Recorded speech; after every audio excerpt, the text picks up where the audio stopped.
بسم الله الحمد لله والصلاة والسلام على رسول الله وعلى آله وأصحابه أجمعين أما بعد. Start reading from Fiqh Sunnah of Shaykh Sayyid Sabiq rahimahullah ta'ala in the first volume, page 331, speaking on Itikaf. What is Itikaf? He said rahimahullah, معناه الاعتكاف لزوم الشيء وحبس النفس عليه خيرا كان أم شرا. قال الله تعالى ما هذه التماثيل التي أنتم لها عاكفون أي مقيمون متعبدون لها. والمقصود به هنا لزوم المسجد والإقامة فيه بنية التقرب إلى الله عز وجل. First and foremost is the meaning of the word al-i'tikaf. What does the word al-i'tikaf mean literally and linguistically? We do this all of the time. Whatever we talk about, fasting, salah, this, that, we have to understand the actual word, what it means. And oftentimes, just understanding the basics of the language assists you with regards to the Sharia concept. The Sharia concept. So he says that i'tikaf luzum al-shay. To stick to something. To stick to something. To remain at a place or in a thing or in an act. To devote yourself to something and to remain stable and steady in one place. Don't move. Stay there. Khayran kana am sharran. Regardless of what it is, it could be a good thing or it could be a bad thing. So a person who's addicted to alcohol, he makes i'tikaf in a bar. He's stuck there. He stays there. He devotes himself to that place of alcohol. That's his mu'takaf. He's making i'tikaf in a bar. Remember clear on this? And a person who is a Muslim who wishes to make i'tikaf in the masjid, or a student of knowledge who makes i'tikaf in a library, he's stuck there. Every time you see him, he's on the ladder, on the fifth shelf, reading something, pondering on something. That's what the word linguistically means. Nothing to do with the masjid, nothing to do with Ramadan, nothing to do with the last 10 nights. Itikaf is to stay put. It means what? It's to stay put in a place.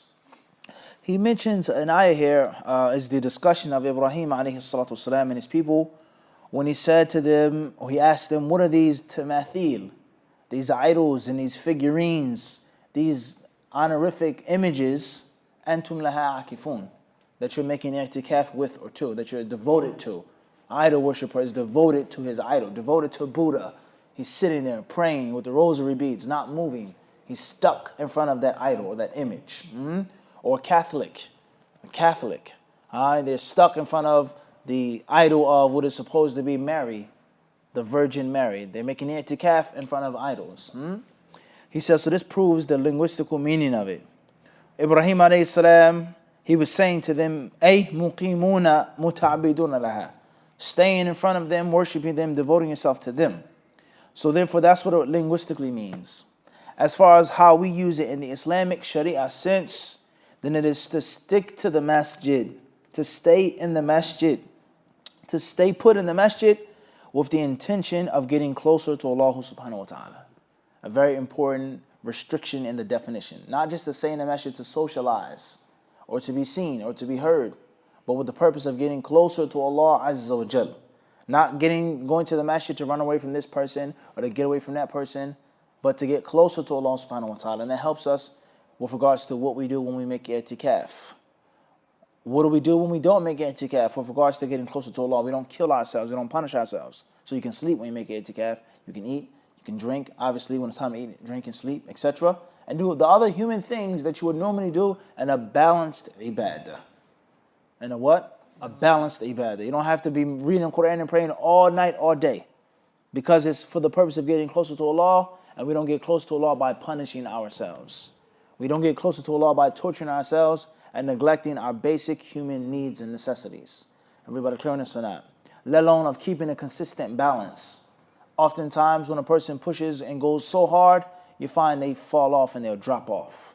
When someone is going so hard and they lose moderation and balance, it looks good in the beginning, but a month, 2 months, a year later overseas studying, a person quits.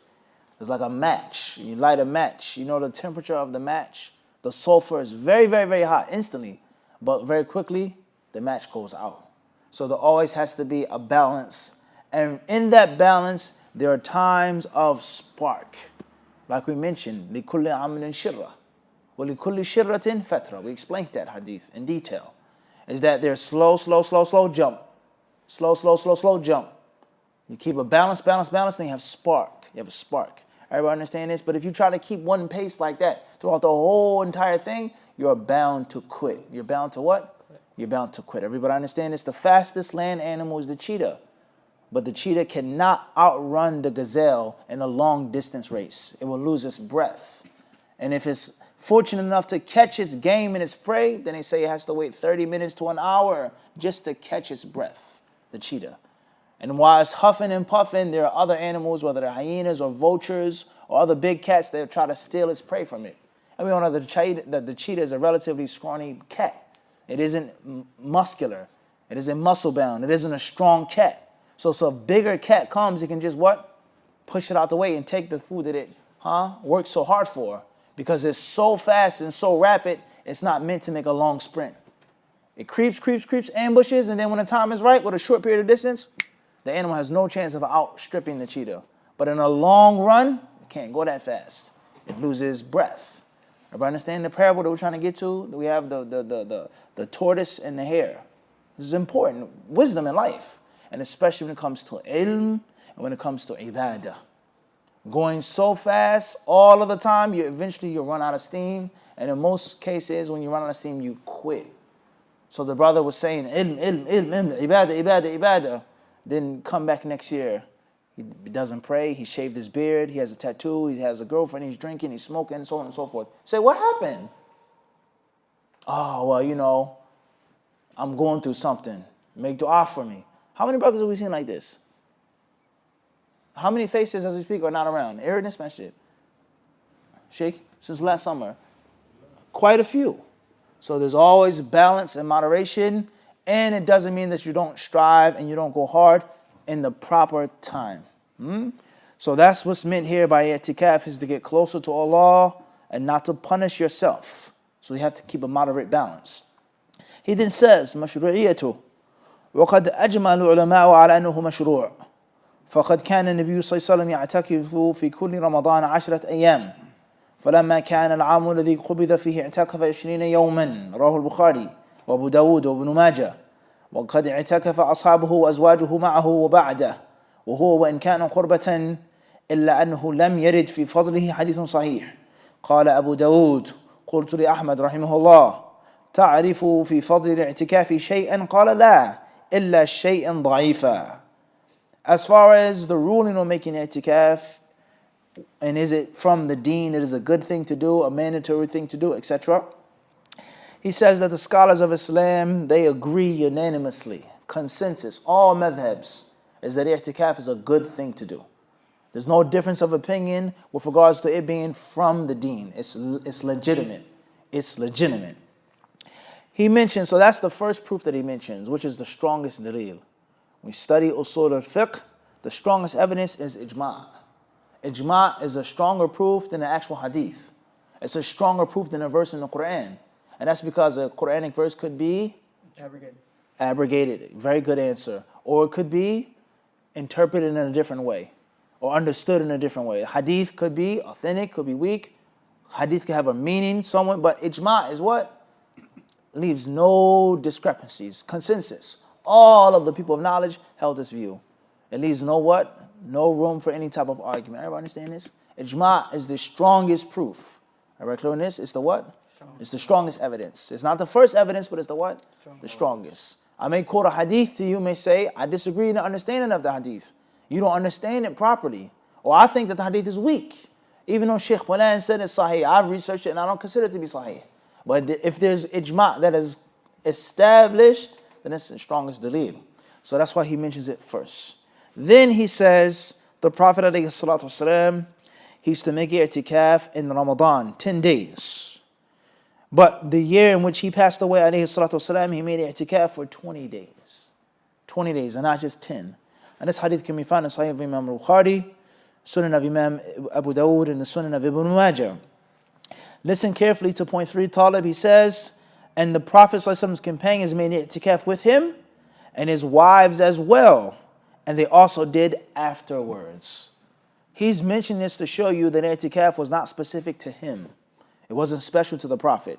His companions did it, and his what? His wives did it, which also proves that women can make i'tikaf. Women are allowed to make i'tikaf. Last but not least, they did it after he died to show that it wasn't specific to his time, abrogated. Only make i'tikaf in the time of the Prophet. And his no. I'tikaf, they understood it to be practiced what?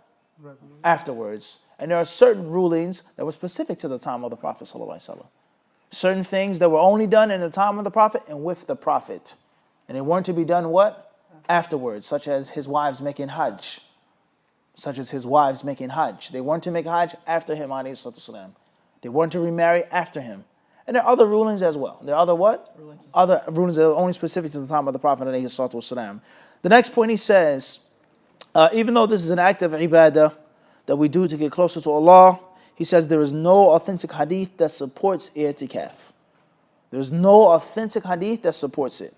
I.e., the rulings of i'tikaf with regards to its virtue, not its rulings, but its virtue, are taken from what? Other sources. The rulings of i'tikaf, there are authentic hadiths to prove what you can and cannot do. The ayat. وَلَا تُبَاشِرُهُنَّ وَأَنْتُمْ عَاكِفُونَ فِي الْمَسَاجِدِ. Allah says, don't go near your wives while you're making i'tikaf. It's a ruling, but he's talking about the virtue of it. He says there's no authentic hadith to support this. Imam Abu Dawud, rahimahullah, one day he asked his teacher, Imam Ahmed, he says, do you know of an authentic hadith concerning the virtue of i'tikaf? Imam Ahmed said, no. He says, except for narrations which are weak. Point number 3, أقسامه الاعتكاف ينقسم إلى مسنون وإلى واجب. فالمسنون ما تطوع به المسلم تقربا إلى الله وطلبا لثوابه واقتداء بالرسول صلوات الله وسلامه عليه، ويتأكد ذلك في العشر الأواخر من رمضان لما تقدم. والاعتكاف الواجب ما أوجبه المرء على نفسه إما بالنذر المطلق مثل أن يقول لله علي أن أعتكف كذا، أو بالنذر المعلق كقوله إن شفى الله مريضي لأعتكفن كذا.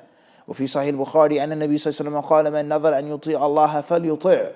وفيه أن عمر رضي الله عنه قال يا رسول الله إني نذرت أن أعتكف ليلة في المسجد الحرام فقال أوفي بنذرك. What are the types of i'tikaf? The types of i'tikaf. He says i'tikaf is divided or broken down into two types, two categories. He says the first type is that which is recommended. You don't have to do it. It's a good thing to do. And the second type of i'tikaf is that which is mandatory and you have to do it. It's not an option. I'tikaf is either going to be recommended or it's either going to be fard. Either recommended, it's a virtue. If you want to do it, do it. If you don't want to, don't have to do it. I have to balance and prioritize. Go to work, pay the bills, feed my family, allow my wife and children to make i'tikaf, my son to study the Quran, or I choose to make i'tikaf, but it isn't obligatory. It's not what? It's not obligatory. Why weren't you in the masjid? Why don't you make i'tikaf? You can't what? You can't say that because it's not wajib. Anyone who doesn't make i'tikaf is considered a fasiq. He's a sinner. His word is no good. You can't what? Because it's not fard. And there's another type of i'tikaf which is fard, in which all of the rulings of something being fard now apply. Everybody understand this? When something is wajib in the deen and a person doesn't perform it, then there's a list of that apply. And when something isn't fard in the deen, there are a list of rulings that apply or don't apply as well. Everybody understand this? Those who don't make salah, that's wajib. If they don't make prayer, then there's now a list of what? That apply. Is he a kafir? Can he get married? Can you eat from his slaughtered animals? Etc. Alright, well, anything from the deen. So he says there's mandatory i'tikaf, and then there's recommended i'tikaf. As far as the recommended i'tikaf, then that's the i'tikaf that the Muslim chooses to do. He chooses to do it. And he seeks closeness to Allah. He asks Allah's reward, and he's imitating the Prophet ﷺ. He says, and it is even more recommended, not mandatory or the only time to make i'tikaf. But he says, yata'akkad. It is more recommended during the last 10. During the last 10 and not the first 20. No. Not only the last 10. Not only the last 10. Something is higher recommended doesn't mean it's the only time you can do it. Because of the hadith that we previously mentioned. That the Prophet ﷺ, the year in which he passed, he made itikaf for what? 20 days and not 10. He says, so that's the recommended type of itikaf. As far as the itikaf which is mandatory, then it is the itikaf that is done by means of an act of worship which is called another. Another. And another is basically an oath that you make.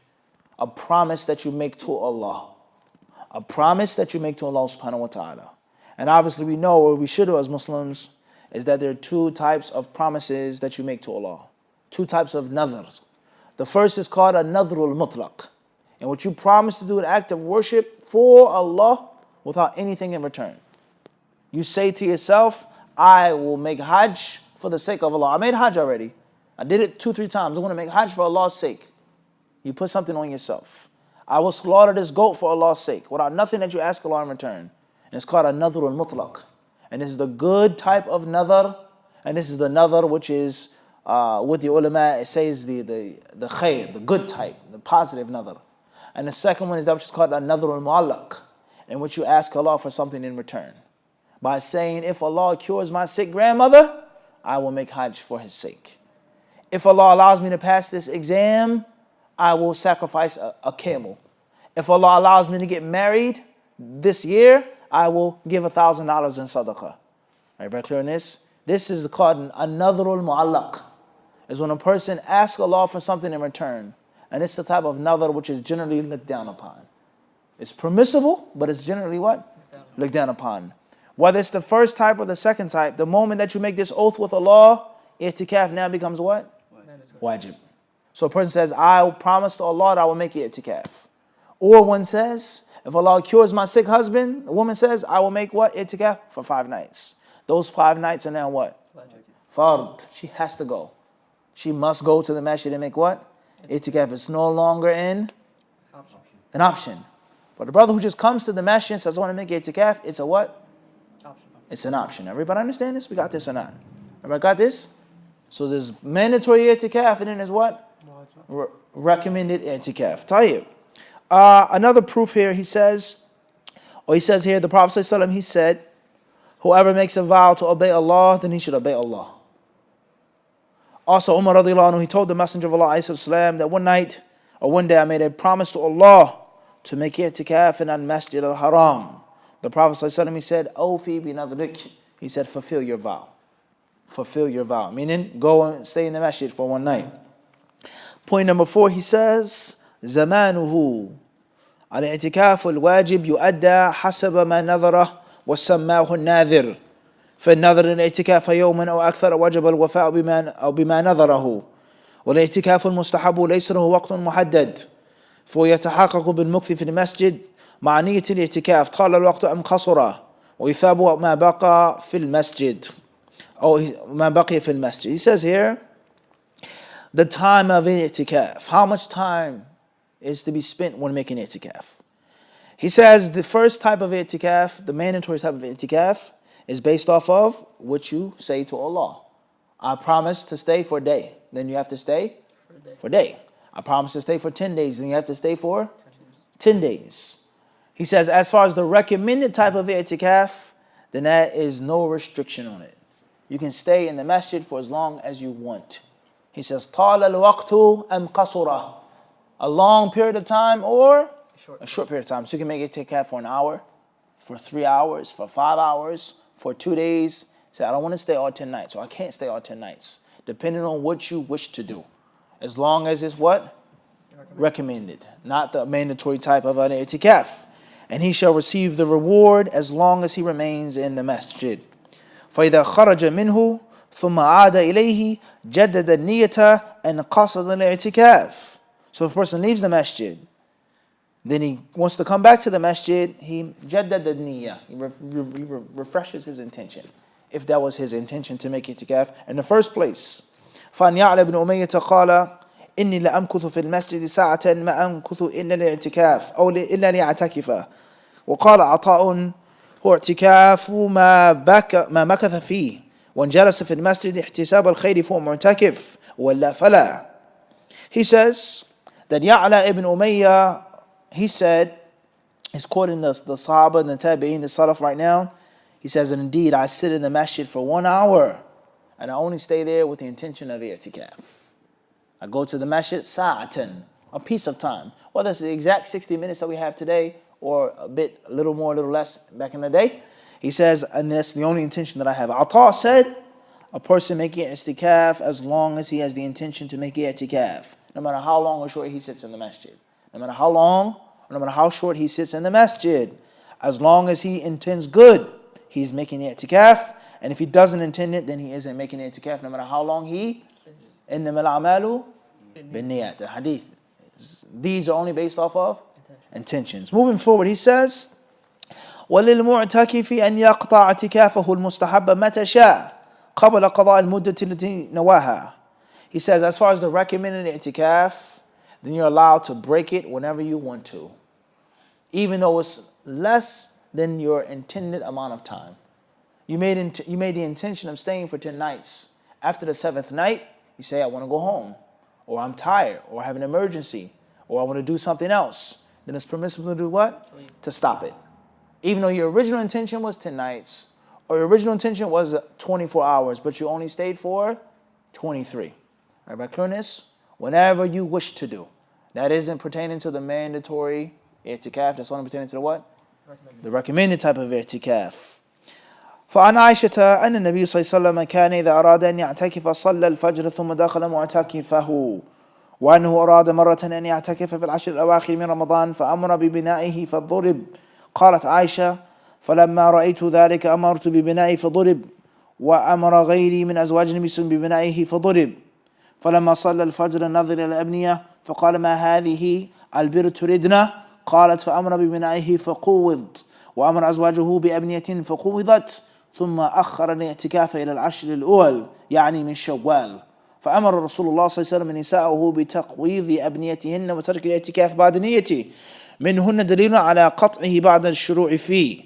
وفي الحديث أن للرجل أن يمنع زوجته من الاعتكاف بغير إذنه وإليه ذهب عامة العلماء واختلفوا فيما لو أذن لها هل له منعها بعد ذلك فإن الشافعي وأحمد وداود له منعها وإخراجها من اعتكاف التطوع. He mentions the proof for this, and that's the hadith of Aisha radiallahu ta'ala anha. Aisha narrates that كان إذا أراد, that whenever he wanted to make i'tikaf, he would make fajr, and then he would go into the section in which he wanted to make i'tikaf.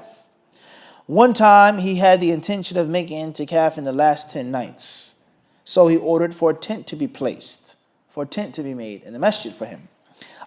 So that was done. Aisha radiallahu ta'ala, she said, فَلَمَّا رَأَيْتُ ذَلِكَ أَمَرْتُ. So when I saw the Prophet put up a tent, I put up a tent as well. And there were other wives of the Prophet ﷺ who did the same as well. They wanted to put up another tent, another tent, another tent, another tent, another tent.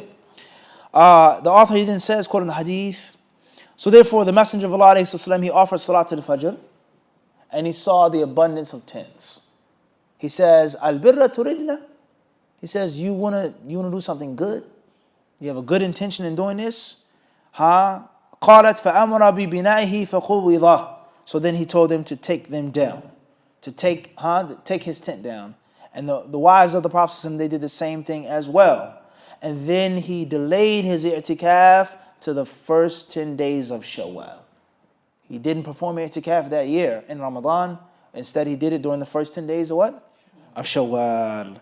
And then the Messenger of Allah, he told them to do the same as well, to take down their tents. He says, so this hadith, it shows, as we previously already mentioned, he told them to they took down the tents. He says, this hadith, it shows, is that the Prophet ﷺ, he stopped his i'tikaf after he already made the intention and started. And that is permissible. That's the highlighting point, is that it's permissible. Tayyib, he says another fa'idah from this hadith, and it's the last thing that we'll take today, is that it's permissible for a man to prevent his wife from making i'tikaf unless she gives permission, unless he gives her permission. If she doesn't give permission to make i'tikaf, he can say, come home. No, I'm in the masjid, you can't kick me out the masjid. The masjid is for the handmaidens of Allah. He says this hadith proves that he what? He can do that if she did it without his permission. Tayyib. As far as, he says, and that's the view of most of the ulama. As far as if he did allow her to go to the masjid, can he stop her now? She says, Zoj or honey or whatever she calls her husband, can I go to the masjid for itikaf? He says, sure. So she goes for 3 nights. And then all of a sudden he what? He misses his wife. He says, come back home. She says, no, you gave me permission to make all 10 nights. Can he stop her or not? I reckon this or not. The first one was pertaining to her making itikaf without permission. That's done. We're finished.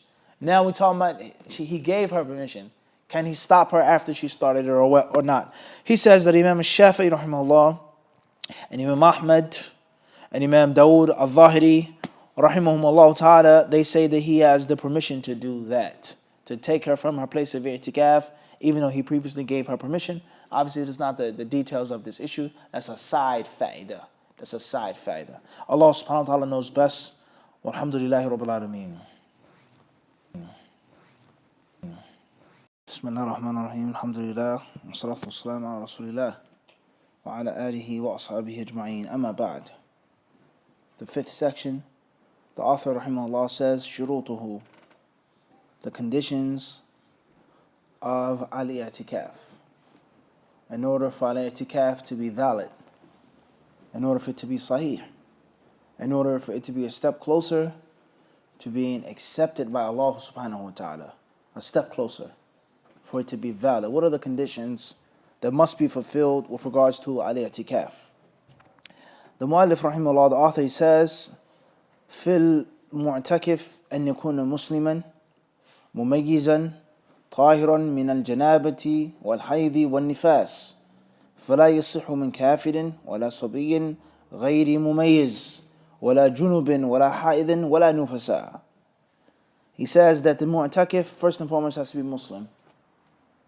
He has to be Muslim. If a kafir decides, I want to come in the masjid and sit and make i'tikaf and try out Ramadan with the Muslims, like some Muslims do. Some non-Muslims, they do this. I know a non-Muslim like this. He became a Muslim after he fasted the month of Ramadan. Years ago in Philadelphia, he was a customer in a barbershop, and he would come in and discuss many things, and among the things that he would discuss was Islam. And one day he said, I admire you guys, how you fast. You don't drink, you don't eat the whole entire month. He says, I'm thinking about Islam. Let me try it out. So I said, you might as well be a Muslim. He said, but I want to try it out first. A test drive, a test run. So he did it. And then shortly afterwards, Allah opened up his chest and he became a Muslim. So let's say somebody wanted to say, I want to come to the masjid and make i'tikaf. If they do that, then the i'tikaf is invalid. It's invalid. It doesn't count. It's not nowhere near being accepted. So a person has to have Islam, like all other acts of ibadah. He says here, but however, just because something is an act of ibadah doesn't mean that it's invalid in other aspects, such as buying and selling, such as marriage, inheritance, guardianship, certain things in which a Muslim lives among, a non-Muslim lives among Muslims, in which there's a Christian or a Jew or a Zoroastrian, a fire worshipper, or even a mushrik, other types of mushriks, whatever. He lives among non-Muslims, or he lives among Muslims. A non-Muslim is living among Muslims. This is his property. He can do this. This is valid in the Sharia. It's valid, even though he isn't a Muslim. But when it comes to ibadat, actual worship, devotion, then he has to have Islam for it to be valid. Everybody understand the difference? He has to have Islam for it to be valid, such as zakat. Does a child have to pay zakat on his wealth? There's an orphan. His father died and left him millions of dollars. Is zakat due on the child's wealth? The child is not of age. He's not held responsible. He isn't liable for his deeds. Is it mandatory for the zakat to be paid? And is it valid if the zakat is paid? And he's beneath the age of adolescence. There's a difference here. But here we have an issue in which the person has to have Islam for the act to be what? Valid. And there are other acts in which a person can do something in Islamic law and it's valid without Islam. Or it's valid without proper age. Because there are conditions for acts being obligatory upon you. And from those conditions is Islam, sanity, and being of age. Everybody understand this? It's a difference. It goes in and it goes out. Those are the main 3 conditions for most things that you do in Islam. You have to be Muslim, you have to be sane, and you have to be of age. But there are other instances and other times in which a person may be insane, but there is something which is still mandatory upon him in the deen. Everybody clear on this? Someone is not of age, but there's something which is mandatory upon them and valid. And the person may not have Islam. and they're allowed to make the transaction or the dealing in the what? Sharia. It's legitimate. It's Sharia compliant. Even though they don't have Islam. All right, understand the difference? Al-i'tikaf, he says, no, we have to have Islam. And then it has to be mumayyiz. The person has to be at least of the age of 6 or 7. 5, 6, 7, or 8. They have to be of the age in which they understand basic things that are going on. I.e., if there's a child, a baby, a toddler, 3-year-old, 4-year-old, 5-year-old, difference from child to child, they can make it itikaf, but the author says it's invalid unless they know what's going on. They don't have to be pubescent. They don't have to be 12 and 14 and 16. But they have to be of an age in which they understand the basics of what they're doing. And that's called a tamyiz. The child who prays at the age of 7, prayer is not obligatory upon them. But it's obligatory upon the guardian to tell them to pray. And if they make the prayer, then it can be valid. If they make the hajj, it can count for a voluntary hajj. They have to be of the age of what? Tamyiz. And not just a baby that has no clue of what they're doing or where they are. Like fasting. Child starts off fasting, and then later they eat, they drink, they don't know. But a 7-year-old or maybe an 8-year-old, depends on the child, how you raise the child, the maturity, the intelligence, the genes. But a 9-year-old child clearly knows, 10-year-old child is supposed to know, there's no eating. There is no play, eat, play Ramadan. No, there's fasting until what? Sunset. Hunger, thirst. Can I eat? Abby say, no, can't eat. So that is the age of what? A tamyiz. The age of tamyiz. Can a child lead the salah in the prayer? A 4-year-old versus an 8-year-old. The 8-year-old is not in puberty. But they're of the age of what? Tamyiz, in which they understand the basics of the prayer. And they know that it's not a game and a joke. You can't talk in the prayer. And there are hundreds of other issues in which there's a child who's of this age, in which certain things count. Certain things are valid, even if they're not necessarily what? Obligatory. Like fasting. You don't have to fast on the 8. You don't have to fast on the 10. They don't have to fast on the 11 and 12. But if they fast and they do it the proper way, then it's valid. It's what? It's valid. So the itikaf is valid from a young child, a young man or a young woman. Also, they have to be pure from sexual defilement. They can't be in a state of janaba, in which a person had intercourse. A person had intercourse. Obviously, this is with exceptions to having a wet dream. If a brother went to sleep or sister went to sleep, and imagine they woke up and they had a dream, a sexual dream, that's beyond their control. But if a person had intercourse, or if a person had made masturbation or any reason that caused them to have junaba, he says then their itikaf is no good. They have to be pure and free from that. And also from menstruation and from postnatal bleeding. A woman who's making itikaf and she has menses or postnatal bleeding, her itikaf is no good. And notice that the author, he did not mention al-istihada. He never mentioned irregular bleeding. He never mentioned irregular bleeding.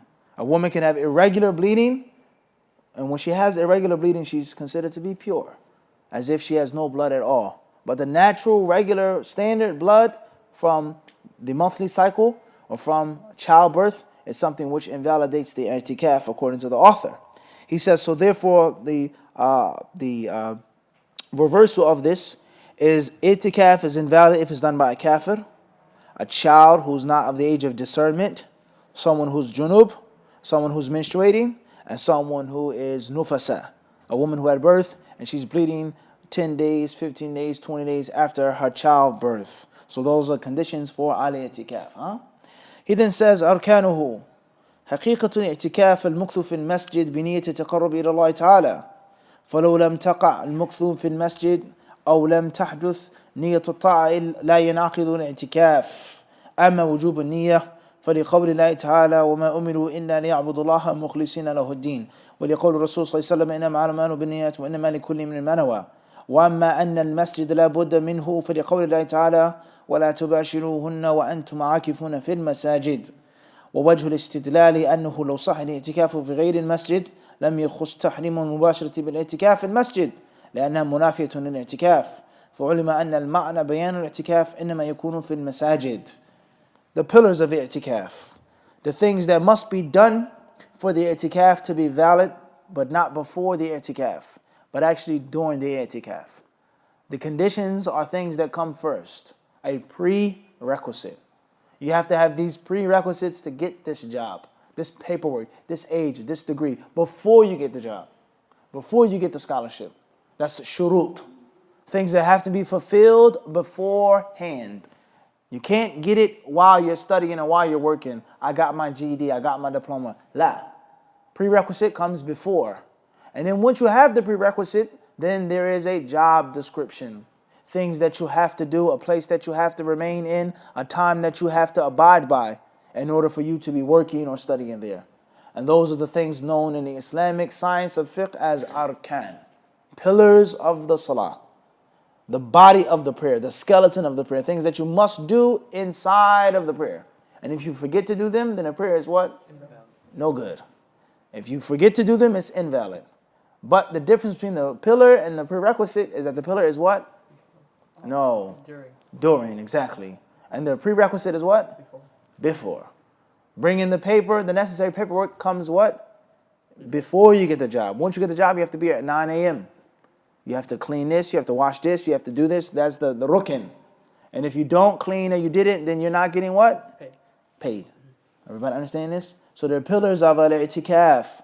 And the first pillar is that, he says here, the reality of i'tikaf is staying in the masjid with the intention of getting closer to Allah, as we explained. With the intention of getting closer to Allah. So if a person didn't remain in the masjid, or a person didn't have the intention, then there is no what? There's no i'tikaf. Two. You have to have the intention while you're there, and you must what? Be in the masjid. So the author, rahimahullah ta'ala, he quotes the dalil regarding the obligation of having the niyyah. Allah says about the Jews and the Christians, the only thing that Allah asked them to do was to worship Him alone without partner, be sincere in their deen. And the Prophet ﷺ statement, deeds are only based off of intentions, and every man will receive what he intended. Every man will receive what he intended. As far as the masjid, Allah says, وَلَا تُبَاشِرُهُنَّ وَأَنْتُمْ عَاكِفُونَ فِي الْمَسَاجِدِ. Allah says, and do not approach your wives. Do not have any type of conjugal visits or intimate relations with your wives while you're making i'tikaf in the masjids. So if the masjid wasn't the condition, the obligatory place for i'tikaf, and Allah wouldn't have mentioned it like this. Because you can make i'tikaf anywhere and don't go near your wife, in your house, traveling, in a tent, in the desert, whatever. Allah said masajid. So it's a must that a person make i'tikaf where? In the masjid. As far as a woman making i'tikaf in her house, in her musalla, then that's a different story. That's a different story. What we're talking about, the asr, the original default, is that the i'tikaf is to be done in the house of Allah subhanahu wa ta'ala. So those are the pillars of i'tikaf. Two pillars. One is what? Intention. And second, sitting in the masjid. For however long or short a period that you intend to do. The next issue, he says, point 6, that we mentioned point 6, point 7. رأي الفقهاء في المسجد الذي ينعقد فيه الاعتكاف. What masjid can you make i'tikaf in? What is the masjid that you are allowed to make i'tikaf in? Can you make i'tikaf in any masjid? Big or small? Or does it have to be a specific masjid? A masjid in which there's Jumu'ah? Or can you make i'tikaf in a masjid in which there's no Jumu'ah? Do you have to make i'tikaf only in Masjid al-Haram, a Masjid al-Nabawi, a Masjid al-Aqsa? What are the conditions for the masjid or the masjid in which a person must make an i'tikaf in? The author, he says, اختلف الفقهاء في المسجد الذي يصح الاعتكاف فيه فذهب أبو حنيفة وأحمد وإسحاق وأبو ثور إلى أنه يصح في كل مسجد يصلى فيها الصلوات الخمس وتقام فيه الجماعة لما روي أن النبي صلى الله عليه وسلم قال كل مسجد له مؤذن وإمام فالاعتكاف فيه يصلح. رواه الدارقطني. وهذا حديث مرسل ضعيف لا يحتج به. وذهب مالك والشافعي وداود إلى أنه يصح في كل مسجد لأنه لم يصح في تخصيص بعض المساجد شيء صريح. وقالت الشافعية الأفضل أن يكون الاعتكاف في المسجد الجامع لأن الرسول صلى الله عليه وسلم اعتكف في المسجد الجامع ولأن الجماعة في صلواته أكثر ولا يعتكف في غيره إذا خلل وقت الاعتكاف صلاة جمعة حتى لا تفوته. He says that the scholars of Islam, they don't agree on this point, on which masjid is allowed for one to make i'tikaf in. Some of them hold the view that a person can make i'tikaf in any masjid in which the 5 daily prayers are made and the congregation is established. The congregation is established and the 5 daily prayers are done. And this was the view of Imam Abu Hanifa, also Imam Ahmed, also Imam Abu Thawr, Imam Ishaq ibn Rahaway, and others. And they based it off a hadith that states, every masjid that has a mu'adhin and an imam, then one is allowed to make i'tikaf therein. Kullu masjid, every masjid that has a mu'adhin and an imam, then you can make i'tikaf therein. But the author says this hadith is not authentic. It's collected by Imam Ad-Dar al-Qutni rahimahullah ta'ala in his Sunnah. Why would they take the view based off of this da'if hadith? What are the rulings on that? We don't have the time to discuss that right now. Abu Talha, the usul of the fuqaha concerning using proofs and evidences. That's the proof that they use at the end of the day. He says Imam Malik and Imam Shafi'i rahimahullah, and also Imam Dawood ibn Ali al-Zahiri, they say that a person is allowed to make i'tikaf in any masjid. In any masjid. Because there's no authentic proof that specifies this masjid from that masjid. So any masjid there is, i'tikaf is valid. Whether there's congregation, whether there's jama'ah, whether there's Jum'ah or not. If it's a masjid, then a person can make what? I'tikaf in that place. As far as the Shafi'i scholars, not Imam Shafi'i, the school, the students, the disciples, then they held the view that the best place to make i'tikaf is a place in which there is a major Friday congregation. A major Friday congregation called Al-Masjid Al-Jami'. Not a small little musalla, a small little masjid, but a masjid in which there's a huge congregation for Friday. And the wisdom behind that is clear and simple. If a person is making i'tikaf in a musalla or small masjid, our masjids today, most of our masjids in the United States are actually musallas. If he's not making it in a place in which there's a jama'ah for Friday, then he has to leave that place and do what? Go to Jumu'ah. And him leaving the masjid, walking or driving to another masjid is going to interrupt and disturb his i'tikaf. Everybody clear on this? It's going to interrupt and disturb his what? I'tikaf. So they say make i'tikaf in a place in which the imam is going to be there for Friday. Because a Muslim man has to make Jumu'ah with the conditions of Jumu'ah being mandatory. Everybody clear on this? So that's their reasoning. That is the way that they look at it. Also the Prophet ﷺ did that as well. طيب. وللمعتكف أن يؤذن في المئذنة إن كان بابها في المسجد أو صحنه ويصعد على ظهر المسجد لأن كل ذلك من المسجد فإن كان باب المئذنة خارج المسجد بطل اعتكافه إن تعمد ذلك ورحبة المسجد منه عند الحنفية والشافعية ورواية عن أحمد وعن مالك ورواية عن أحمد أنها ليست من فليس للمعتكف أن يخرج إليها وجمهور العلماء على أن المرأة لا يصح لها أن تعتكف في مسجد بيتها لأن مسجد البيت لا يطلق عليه اسم مسجد ولا خلاف في جواز بيعه وقد صح أن أزواج النبي صلى الله عليه وسلم اعتكفن في المسجد النبوي. The author he then says that it's valid for the one making i'tikaf to call the adhan in the minaret. It's valid for the mu'takif, the one who's making i'tikaf, to perform the adhan in the minaret. Why is he bringing this up? What does this have to do with the rulings of i'tikaf? Why is he saying that it is valid? Why does he have to say it like this? It's valid for the one who's making i'tikaf to call the adhan in the minaret. Why is he saying this? Because you see outside. You don't leave the perimeter of the masjid. Because the minaret may be outside.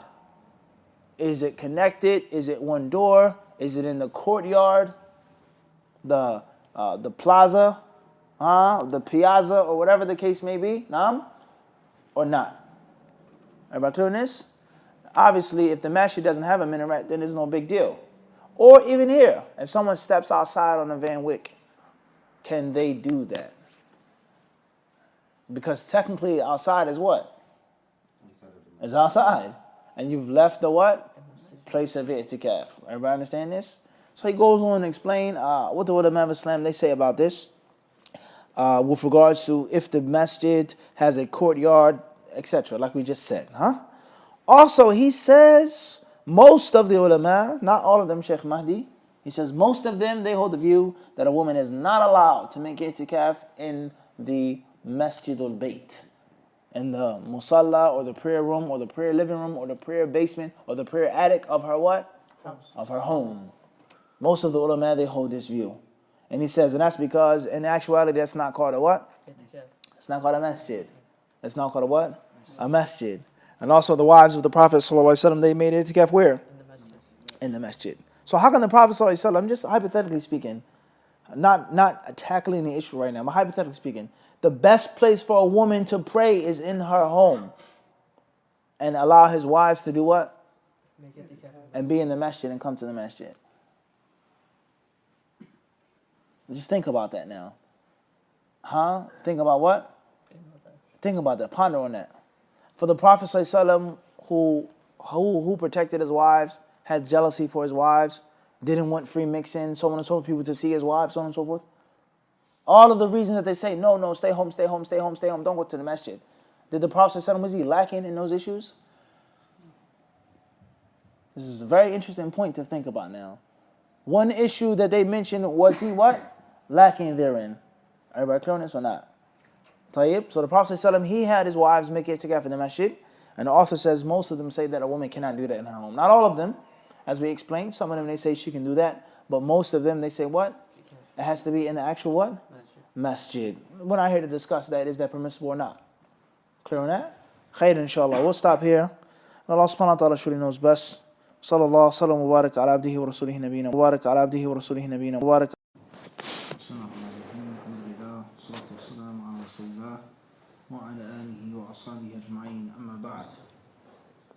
In light of our previous two classes regarding the rulings of an itikaf, we've reached the section in which the author says, Sawmul Mu'takif. With regards to, is it a must for one who's performing the itikaf to be fasting or not? We know that there's a relation between the two, as we've explained. But is it a must? Meaning, let's say there was a pregnant woman who wanted to make itikaf. She's not going to fast because she's pregnant, and she needs the nourishment for her body, for her child. Or breastfeeding woman. Or let's say a traveler wanted to make itikaf, and he chose not to fast. Or someone who's sick. Or a mujahid fi sabilillah, or anything like this. The person is not fasting. Is fasting a condition for there to be itikaf? Everybody clear on this? One may fast outside of Ramadan and make itikaf. It's possible. Shawwal, it's possible. Monday, Thursday, whatever the case may be, it's possible. 3 white days, these are all possibilities. But is it a condition for there to be Sawm in itikaf, or can there be itikaf without Sawm? I'm understanding this is a pivotal point with regards to the fiqh of al-itikaf.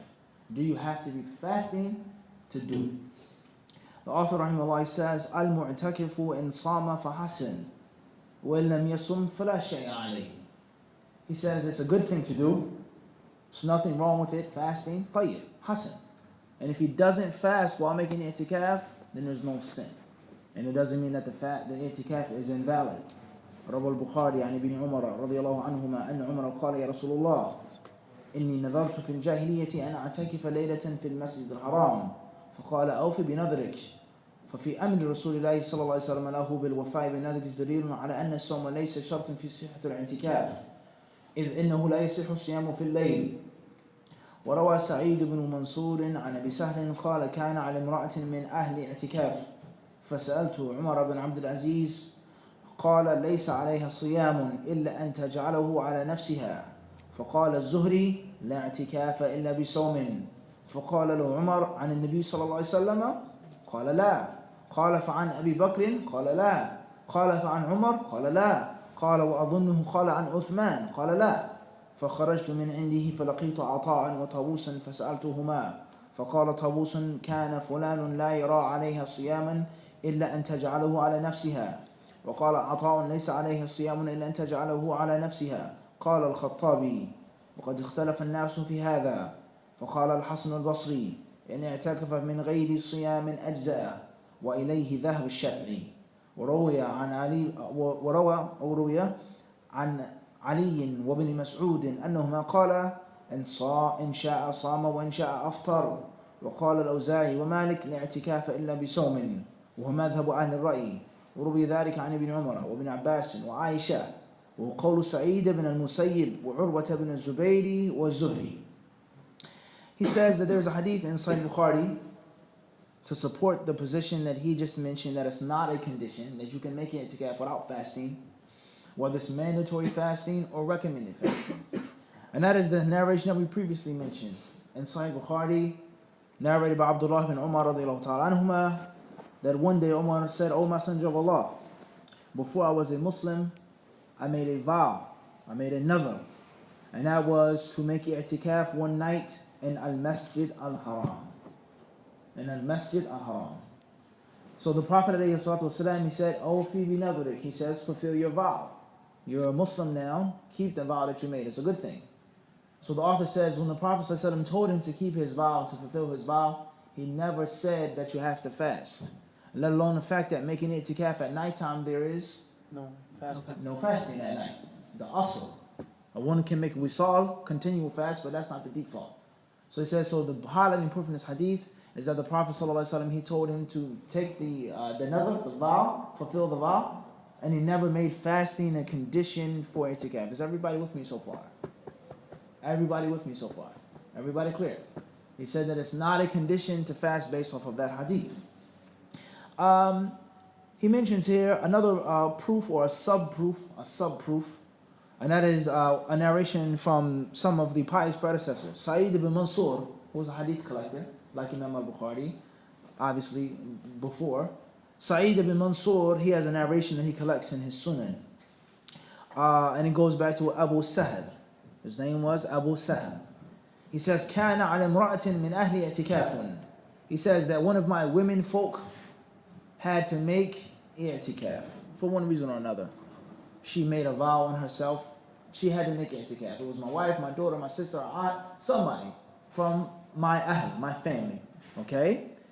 He says, so this woman, she had to make i'tikaf. So I went and I asked Umar ibn Abdul Aziz. We all know his status and his ilm from the pious predecessors, Umar ibn Abdul Aziz. I asked him, can she make i'tikaf? Does she have to be fasting, etc.? Umar ibn Abdul Aziz, he said, لَيْسَ عَلَيْهَا صِيَامٌ إِلَّا أَن تَجْعَلَهُ عَلَى نَفْسِهَا. He says that she doesn't have to fast unless that was part of the original deal. Unless that was part of the original contract that she made with Allah. That I'm going to make i'tikaf and I'm going to fast. Umar ibn Abdul Aziz, he said to Abu Sahl, she doesn't have to fast. She can make i'tikaf without fasting. But another tabi'i, another student of the companions, whose name was Az-Zuhri, we all know his status, or you should know his status, the ilm of Zuhri, he says rather she has to be fasting.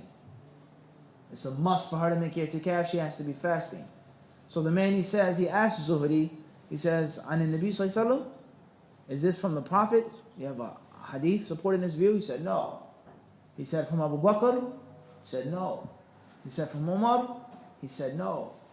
He said, do you have something from Uthman radiallahu ta'ala anhu? He said, no, I don't. That was his view. So Abu Sa'd, he went out and he left. It says here, and then I met two other scholars from the Tabi'een. He says, I met Ata and I met Tawus, from the top disciples of Ibn Abbas. We should all know about them, who Ata was. Several different names, or people with the name Ata. But they're all famous. They all had great knowledge, but they're more than one. Ibn Abi Rabah, Yasar, etc. Ata and Tawus, Ibn Kaysan. These are the top guns of Abdullah ibn Abbas' students. He says, so I went out and I asked them both about the issue, about the discussion of the disagreement. Tawus said, there is, كَانَ فُلَانٌ لَا يَرَى عَلَيْهَا صِيَامًا. There's no fasting. She doesn't have to make fast. And Ata said, لَيْسَ عَلَيْهَا صِيَامٌ. He said the same as well, unless she herself made it a part of the original vow. So he's using this as a sub-dalil. The Prophet's hadith has already been mentioned. Now this is an understanding of some of the Salaf al-Salih, some of the pious predecessors with regards to fasting and i'tikaf. Are they a must? Or can one be done without what? Without the other. Al-Khattabi rahimahullah ta'ala wasn't from the Salaf al-Salih. He came later on from the commentators of hadith. He says, وَقَدْ اخْتَلَفَ النَّاسُ فِي هَذَا. He says there is difference of opinion regarding this issue. Hasan al-Basri rahimahullah ta'ala, he said that it's fine for a person to make i'tikaf without fasting.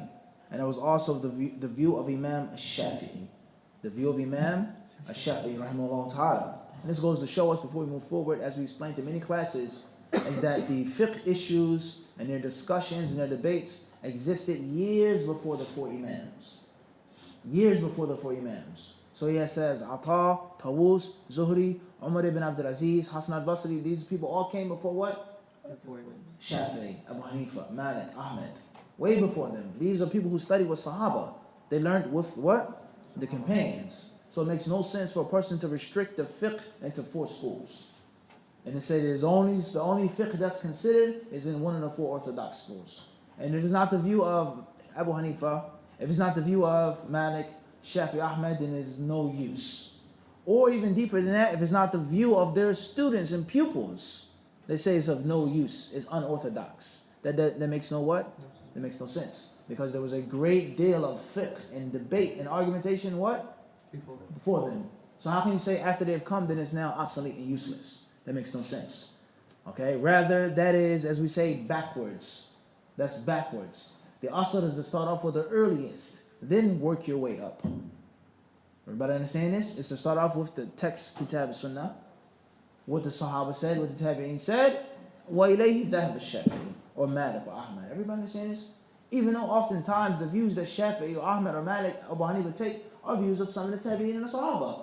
Sure. But there are plenty of instances, this book is a perfect prime example, in which you'll find views and opinions from ulama of the Tabi'in and the Sahaba that aren't mentioned by the 40 Imams. And you cannot say it's no good, it's khilaf, shadh, it's shudud, it's not orthodox. That's what? That's incorrect. Everybody clear on this? And to further drive the point home, Ash-Shafi'i rahimahullah or Abu Hanifa, where would these people be if it wasn't for Sahaba, Tawus and Ata and this one and that one? It doesn't make any sense. No. Everybody clear on this or not? That makes no sense. So therefore he says that was also the view of Imam Shafi'i rahimahullah ta'ala. He then says, and also Ali radiallahu anhu, Ibn Mas'ud, they said, if a person wishes to fast, then they can. And if they wish not to fast, then what? They don't have to. They can do that as well. As far as Imam al-Awza'i, who's from the Tabi'een, from the ulama of Sham, and as far as Imam Malik, then they held the view you cannot make itikaf unless you're fasting. There's no itikaf unless you're what? Fasting. So if a pregnant woman came to the masjid, she cannot make itikaf unless she was what? According to those ulama, and that view, according to that view. And this is the madhab of another group of scholars. And the same rule applies. There's no disrespect to them. And it doesn't mean that their view is unconsidered. The madhab of Ahlul Ra'i, the ulama of the Zahiri madhab.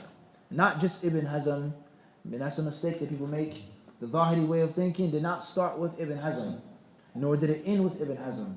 Rather, it started years before Ibn Hazm. Rather, one may say the default way of thinking and practicing the deen is to be a literalist. That's the asl. That's the foundation. Is that the texts of the Prophet ﷺ are literal. And what he said is what he said, and that's what it means. And there is no other view or other practice, no other qiyas, unless there's another hadith or a statement to prove that. The asl of Islam, let alone the fiqh in the deen, is for you to be what? A zahiri. That's the asl. Because Allah Azza wa Jalla, He said that the Quran, Tibyanan li kulli shay, is a clarification for all things. He says a clarification for what? For all things. وَقَدْ فَصَّلَ لَكُمْ, Allah says, and He has made clear what is unlawful to you. So the default is that there is no, well, I don't have to do this hadith. I don't have to implement this. Let me look and search for some other qiyas or some other text. That's not the asl. And if the Prophet ﷺ mentioned that the 5 things are haram to eat, then those things remain as haram. There's no 6th or 7th or 8th thing that's haram until proven. Now, there can be proven. The Quran and the Sunnah talk about khamr, wine, being unlawful. And one comes and he says, well, it's nothing wrong with doing heroin because it's not mentioned in the Quran. We say no. We have general proofs, and there's also valid qiyas. Valid qiyas. But if it wasn't for those other general proofs, or the valid qiyas, then the asl would be, the only thing that's haram is what? Wine. That's it. Because that's the only thing the Prophet what? Said. وَمَا كَانَ رَبُّكَ نَسِيًّا. Allah says in Surah Maryam, and your Lord is never forgetful. لَا يُضِلُّ رَبِّي وَلَا يَنْسَى. Allah says in Surah Taha, that my Lord never makes a mistake, and He never forgets. So the default is that the legislation is what? Limited. That's the default. And you don't go outside of that limitation unless there is a proof, an evidence, a need. Everybody clear on this? So the people of the Zahir Madhab, did they make mistakes? Did they do things that were wrong? Were there insufficiencies? No question. just like the people of Shafi'i, Ahmed, Abu Hanifa, Malik, they made mistakes and there are insufficiencies in their madhabs. And we do not accept the people who bash the Zahiris and say they're unorthodox, they don't belong in the fiqh books. There's no respect for their views or their opinions. If they go against the ijma', then it's useless. That's kalam fadi, kalam batil. Rather, the asl is that hum aqrab an-nas. The literalists are the closest. Then the deficiencies and their shortcomings or incompletions are taken from the other views. Things like, everybody saying this? This is a very important point. Is that the Muslim is not some internal philosopher in which there's an internal interpretation of everything. And the default is that what's the interpretation of it? What's the understanding of it? What did Fulan say? What did he say? That's the danger which destroys the fabric of Islam. In which everything becomes metaphoric. Everything becomes what? Figurative. You don't really have to do this. The Prophet meant by that, such and such. You don't really have to pray 5 times a day. The Prophet meant by that, internal what? Purity. It's not really, you're not going to really do things in paradise. The Prophet meant that you'll be happy in Jannah. That's all that figurative, metaphorical way of thinking, which is dangerous. And the asl of aqidah, of tafsir, of fiqh, of hadith is that it's what? Al-Zahir. Literal. And you don't go beyond the text. You don't go what? Beyond the text. Everybody clear? That's the default. And not all the time, but that's the what? Default. It's the default. So Al-Zahir, they say that the same view of Imam Malik and Imam Al-Awza'i, that you must have fasting with the itikaf. And this view was also mentioned from Ibn Umar, and Abdullah ibn Abbas, and Aisha, Sa'id ibn Musayyib, Urwa ibn Zubayr, and Zuhri, many other Salaf. They have that view as what? As well. So the khulasa, the summary is there's difference of opinion. Some say that you have to, and some that you what? Say that you don't have to. In most cases, a person making an itikaf is going to be connected to what? Fasting, in most cases. Because most Muslims only make an itikaf in Ramadan. However, the time of going in the masjid and going outside of the masjid, that now is critical with this issue now. Because if a person says, I'm only going to make itikaf at nighttime, I'm not fasting in the day. At night. I'm not fasting where? At nighttime. So based off of that, you're going to have to make a full what? Day of itikaf. You have to make a full what? You guys with me or not? I don't think everybody with me. You have to make a full day of what? Because you have to fast what with your? And you're not going to fast at night. So you're going to fast only when? In the daytime. So there's no partial itikaf based off of that view. There's no what? Everybody clear on this? Because fasting and itikaf have to what? According to that view. Or even more difficult than that, they're going to say fast at nighttime. Make wisal. In which you make a continual fast. Maghrib comes, you don't eat, you don't drink until the next morning. So the first view is simpler. It's easier.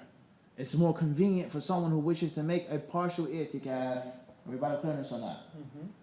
Right, moving forward, the next section, the author rahimahullah ta'ala says, وَقْتُ دُخُولِ الْمُعْتَكَفِ وَالْخُرُوجِ مِنْهُ. Now when should a person go into the masjid to make i'tikaf? And when is a person allowed to leave the masjid with regards to an i'tikaf? When do you start and when do you what? Finish. Crucial point. He says, تقدم أن الاعتكاف المندوب ليس له وقت محدد فمتى دخل المعتكف المسجد ونوى التقرب إلى الله بالمكث فيه صار معتكفا حتى يخرج فإن نوى اعتكاف العشر الأواخر من رمضان فإنه يدخل معتكفه قبل غروب الشمس. We've previously mentioned that the recommended type of i'tikaf has no time limit, no time restriction. We previously mentioned that. Whenever a person enters the masjid and he wishes to get closer to Allah by sitting in the masjid, then he's officially a mu'takif. He's making i'tikaf. As far as if a person wishes to make i'tikaf for the last 10 nights, then he should enter the masjid before sunset. Not after sunset, but when? Before sunset. Most people, they say what? They say Maghrib time, after sunset. He says qabl, before it's dark, before it's time for what? Maghrib. Let me shake. He says enter the masjid when? Before Maghrib. Before Maghrib. فعند البخاري عن أبي سعيد أن النبي صلى الله عليه وسلم قال من كان اعتكف معي فليعتكف العشر الأواخر والعشر والعشر اسم لعدد الليالي وأول الليالي العشر ليلة 21 أو ليلة 20. ما روي أنه صلى الله عليه وسلم كان إذا أراد أن يعتكف صلى الفجر ثم دخل معتكفه فمعناه أنه كان يدخل المكان الذي أعده للاعتكاف في المسجد. أما وقت دخول المسجد في الاعتكاف فقد كان أول الليل. ومن اعتكف العشر الأواخر من رمضان فإنه يخرج بعد غروب الشمس آخر يوم من الشهر عند أبي حنيفة والشافعي. وقال مالك وأحمد أن خرج بعد غروب الشمس أجزاء، والمستحب عندهما أن يبقى في المسجد حتى يخرج إلى صلاة العيد. The author says, it states in Sahih Bukhari that Abu Sa'id al-Khudri radiallahu anhu narrated that the Prophet sallallahu alaihi wasallam said, whoever is making i'tikaf with me, then he should make i'tikaf in the last 10. And the last 10, they are names for the what? For the nights. The Prophet sallallahu alaihi wasallam, when he says last 10, he's talking about the last 10 nights and not the last 10 days. Everybody understand this? Just like the first 10 of Dhul Hijjah, not the nights, but the what? Days. The days. The ulama, they say the first 10 days of Dhul Hijjah are better than the last 10 days of Ramadan. And the last 10 nights of Ramadan are better than the first 10 nights of Dhul Hijjah. He says, so the last 10 is the name for nights. And the beginning of the night is what? Before. It's before the what? The day. Before it's over. To come in and to start working before 9. You have to be working at 9 o'clock. So what time do you have to actually arrive at the place? Before 9. Before. You may have to put on your uniform. You have to check in, do something, prepare something, because the restaurant opens at 9 o'clock. Or construction or whatever you do. You're expected to be driving the train when? 9 o'clock. 9. So that means you have to be there. 8:30. Everybody clear on this, on the concept? Everybody got this? He says, rahimahullah ta'ala, and the very first night is going to be the night of, he says, ihda wa ishrin, either the 21st or the 20th. The 21st night or the 20th night, which is going to be the eve of the what day? 22nd or 21st. Wahakillah. Everybody clear on this? When the moon is sighted, the people make tarawih before they start They're fasting. fasting. They pray at nighttime before the fast comes. So the same applies to tarawih. So as we've said, the last 10 nights could be 10 or they could only be 9 nights. But you start off when? Based off of your schedule. So if you fasted 20 days already, that night, the Maghrib time is when you're going to start your what? Itikaf. If that's what you plan to do. Now you only may stay in the masjid for 9 days. The moon may be sighted, or it may have a full 10 days. So when they say the last 10, it doesn't mean that it's always what? 10. Everybody got me here? This is crucially important now. It doesn't mean that it has to be what? 10. It can only be 9 or 10. But obviously, round it off, you go to the largest number. The author then says, rahimahullah ta'ala, as far as the hadith that says that whenever the Prophet ﷺ wanted to make i'tikaf, he would offer Salat al-Fajr, then enter into his place of i'tikaf. He says this doesn't mean he would go in the masjid for Fajr time, but it means that he would go into his actual tent or section at the time of Fajr, away from the people. This is the author's view that he was already where? No, in the masjid. He was already what? In the masjid. ثُمَّ دَخَلَ مُعْتَكِفَهُ. Then he would enter his place of Itikaf. meaning his section after the Fajr prayer. فَإِنَّ هَذَا الشَّيْء. He then says, rahimahullah ta'ala, he says, as far as making the last 10, when do you leave? Then he says, بَعْدَ غُرُوبِ الشَّمْسِ.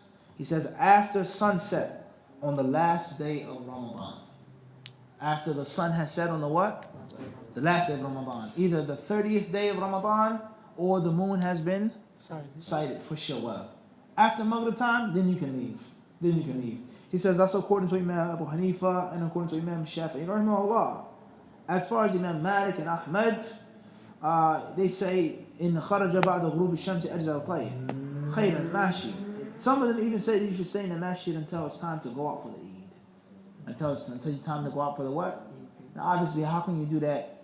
Take a shower, brush your teeth, groom yourself, put on your nice fancy clothes, smell good, etc. Get your family together.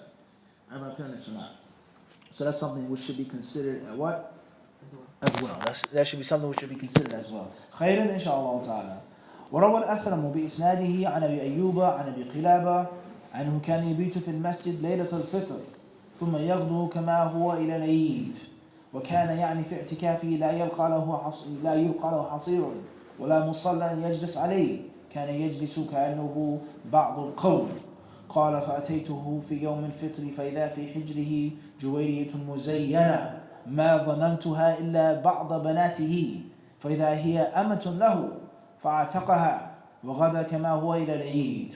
وقال إبراهيم كانوا يحبون لمن اعتكف العشر الأواخر من رمضان أن يبيت ليلة الفطر في المسجد ثم يغدو إلى المصلى من المسجد ومن نذر اعتكاف يوم أو أيام مسمى أو أراد ذلك تطوعا فإنه يدخل في اعتكافه قبل أن يتبين له طلوع الفجر ويخرج إذا غاب جميع قرص الشمس سواء كان ذلك في رمضان أم في غيره. He mentioned some narrations here from the Tabi'een. The first one is mentioned by Al-Athram that goes back to Abu Ayyub, that goes back to Abu Qilaba, that he used to spend the night in the masjid on the eve of Eid. On the eve of Eid al-Fitr. He would stay in the masjid. Then in the morning time he would go out. Why would he go out? Because they only prayed Eid where? In the open place. They didn't pray Eid in the what? Masjid. In the masjid. It's not haram to pray Eid in the masjid. But some of them say it's preferable to pray Eid where? In an open place. For wisdom. People saying the Muslims, well, obviously, you can't even say that. Rather, لِإِغَاثَةِ الْمُنَافِقِينَ. Because there were no kuffar living with the Muslims like that. Unless they were Ahl al-Dhimma. The Jews and the Christians under the protection. And the hypocrites to show the strength and the power of Islam. Or to hold the large congregation of the Muslims. Right, move forward. He says here, he mentioned some narrations of how they would go out the masjid after the nighttime, in the morning time when it was time for Eid. Kama huwa, as they were. Getting washed, getting dressed, doing this, they were what? They would go out just like that. Khayran inshaAllah ta'ala. Last but not least, he says here, that's with regards to the last 10 nights. As far as someone who wishes to make itikaf for a specific amount of days, whether it is obligatory because of a vow, or whether it is something which is just sheer recommended itikaf, then he can go into itikaf. He says, قبل أن يتبين له طلوع الفجر ويخرج إلى غاب جميع قرص الشمس. Before Fajr time and leave, when it's Maghrib time. It's a difference between the last 10 and between general what? Itikaf. Am I clear on this? There's a difference there. It's a difference. طيب خير إن شاء الله. قال ابن حزم لأن مبدأ الليل إثر غروب الشمس وتمامه بطلوع الفجر ومبدأ اليوم بطلوع الفجر وتمامه بغروب الشمس وليس على أحد إلا ما التزم أو نوى فإن نذر اعتكاف شهر أو أراده تطوعا فمبدأ الشهر من أول ليلة منه فيدخل قبل أن يتم غروب جميع قرص الشمس ويخرج إذا غابت الشمس كلها من آخر الشهر سواء رمضان وغيره. طيب, to the end of those details, that's all we'll take today. And بإذن ta'ala, when we finish, hopefully we have enough time to refresh on the fiqh of Eid. بإذن subhanahu wa ta'ala. Allah subhanahu wa ta'ala surely knows best. Walhamdulillahi rabbil best. Walhamdulillahi rabbil best. Walhamdulillah. بسم الله الرحمن الرحيم أن الحمد لله نحمده ونستعينه ونستغفره ونعوذ بالله من شرور أنفسنا ومن سيئات أعمالنا من يهده الله فلا مضل له ومن يضلل فلا هادي له وأشهد أن لا إله إلا الله وحده لا شريك له وأشهد أن محمدا عبده ورسوله اللهم صل على محمد وعلى آل محمد كما صليت على إبراهيم وعلى آل إبراهيم إنك حميد مجيد اللهم بارك على محمد وعلى آل محمد كما باركت على إبراهيم وعلى آل إبراهيم في العالمين إنك حميد مجيد أما بعد السلام عليكم ورحمة الله تعالى وبركاته. There's a story that's mentioned. Some say, Allahu Alam, if this what took place or not, but it's a story. It's permissible to mention it. It's not like it's hadith from the Prophet ﷺ speaking about Allah, the halal and the haram. It's a story. of one of the great imams, one of the four imams. And they say it was Imam al-Shafi'i, rahimahullah ta'ala. And at the time, Imam Shafi'i was a pupil. He was a student. And obviously, in Islam, when a person is an imam, a sheikh, a scholar, a great reciter of the Quran, one who learns the various qira'at, the modes of recitation, is always a student. You never stop being a student. You never stop learning. You never stop reading and researching and developing your own. Never. As Allah Azza wa Jal told the Prophet alayhi salatu wasalam, وَاعْبُدْ رَبَّكَ حَتَّى يَأْتِيَكَ الْيَقِينَ. He said, worship your Lord, O Muhammad, until yaqeen comes to you. Worship your Lord, Allah says to the Prophet, until aqeen or yaqeen comes to you, meaning death. Death is the ultimate yaqeen. There's no doubt about death. There's no doubt that death is a reality. And it's a reality that's so deep that oftentimes it's inexplicable, except for what we have in the Quran and Sunnah. Because those who die don't come back. No one can tell you how death is, or what happens, or what takes place. There's a lot of fantasy.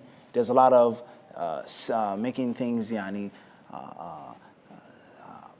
person wishes to speak on a sensation, but no one actually knows because no one's been there and has come back. So Allah told the Prophet ﷺ to worship your Lord until yaqeen comes. And from the worship of Allah Azza wa Jal is learning about Allah subhanahu wa ta'ala. وَقُلْ رَبِّي زِدْنِي عِلْمًا. Allah says in Surah Taha, and say, وَقُلْ. He commands the Prophet, Rabbi, oh my Lord, oh Allah. He doesn't say Rabbana, Rabbi, my Lord, to prove that there is an intimate relationship between the Prophet and Allah. Rabbi, my Lord. Tell them, say to them, Rabbi, oh my Lord, zidni ilman, increase me in knowledge, give me more understanding. Who could have more understanding of Allah than the Prophet? Who could have more knowledge of Allah than the Prophet? And that's the only command that Allah gave the Prophet ﷺ to ask him for more of. It doesn't say, وَقُلْ رَبِّي زِدْنِي مَالًا وَقُلْ رَبِّي زِدْنِي أَوْلَادًا وَقُلْ رَبِّي زِدْنِي قُوَّةً. Oh Allah, increase me in strength, increase me in children, increase me in looks, increase me in knowledge. So, Shafi'i rahimahullah, he was a student. And obviously, after he became an imam, he was still a student. So they say he was studying with his teacher, one of the great imams of the past, a man whose name was Waki' ibn al-Jarrah, rahimahullah, al-Ru'asi. He's one of the household names of hadith science. So they say that Imam Shafi'i, rahimahullah, as he was studying with him, he left and he went out the masjid to the marketplace or somewhere, and he came across the opposite sex. He saw a woman. And it doesn't say that he was staring at the woman, but for one reason or another, they said that he saw the woman's foot or her heel, her ankle, a small part of her body, nothing like how it is today, in which the Prophet ﷺ's words are manifested. Kasiyatun ariyat. Said the women that will be dressed, but at the same time undressed. So he saw her leg, her heel, something like this. And then he had a problem later on memorizing. His mind wasn't as receptive. It wasn't as sharp as it normally was because of him supposedly have looking at this lady's foot or her leg. Now we know that Shafi'i, rahimahullah, his memory was he was a prodigy. They say that he had to cover one side of the Quran and not to mix it up when he was memorizing another side, because memory was that quick. He had such a photographic memory. But he felt that it was a little slow or lagging or lacking because of what he had looked at. So he went to his teacher and he asked for advice. And that's when the famous lines of poetry come out, in which they say that Shafi'i said, Shakotu ila waki'in su'a hifdhi. He says that I complained to Waki', my teacher, my poor memory. فَأَرْشَدَنِي إِلَىٰ تَرْكِ الْمَعَاصِي. And he says, stop sinning, stop disobeying Allah subhanahu wa ta'ala. وَقَالَ أَعْلَمْ بِأَنَّ الْعِلْمَ نُورٌ وَنُورُ اللَّهِ لَا يُؤْتَى لِعَاصِي أَوْ كَمَا جَاءَ. And it says that know for sure that knowledge is a nur, it's a light. And Allah's light isn't given to a sinner. Allah's light is never handed to someone who's sinful. Shafi'i, rahimahullah, it said that he saw the lady's foot by accident. He wasn't staring at her half uncovered, undressed, as someone could experience today and try to learn and try to study. So the highlighting point from this, what do I want, brothers and sisters? I want to show you that this is one of the four Imams of Islam, which all of the Muslims agree were great Muslim leaders, great figures in history. And he described knowledge, his teacher described knowledge with one word, and he called it nur. That's all he wanted to say what knowledge was. It's a light. So the point is that when we have talks in Ramadan, Eid, Jumu'ah, a khatira, a class, a lesson, like we explained the other day, Atif, is that everything cannot just be a general reminder. Everything can't just be a general iman booster. But we also have to learn the technical things as well. Because Allah has told us, وَمَا خَلَقْتُ الْجِنَّ وَالْإِنسَ إِلَّا لِيَعْبُدُونَ. Allah says, I only created my servants, the jinn and mankind, to worship me. And Allah Azza wa Jalla is the one who calls himself the most merciful.